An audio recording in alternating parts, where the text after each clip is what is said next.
வணக்கம். எழுத்தாளர் நா. முத்துக்குமார் அவர்களின் தூர்கவிதை. வேப்பம்பூ மிதக்கும் எங்கள் வீட்டுக் கிணற்றில் தூர்வாரும் உற்சவம் வருடத்துக்கு ஒரு முறை விசேஷமாய் நடக்கும். ஆழ் நீருக்குள் அப்பா முங்க முங்க அதிசயங்கள் மேலே வரும்.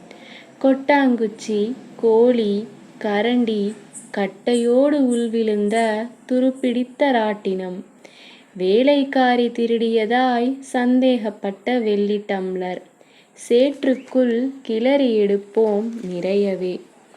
சேருடா சேருடாவென அம்மா அதட்டுவாள்.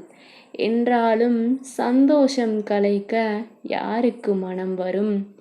பகை வென்ற வீரனாய் தலைநீர் சொட்ட சொட்ட அப்பா மேல் வருவார். இன்று வரை அம்மா கதவுகளின் பின்னிருந்துதான் அப்பாவோடு பேசுகிறாள். கடைசி வரை அப்பாவும் மறந்தே போனார் மனசுக்குள் தூரெடுக்க. நன்றி.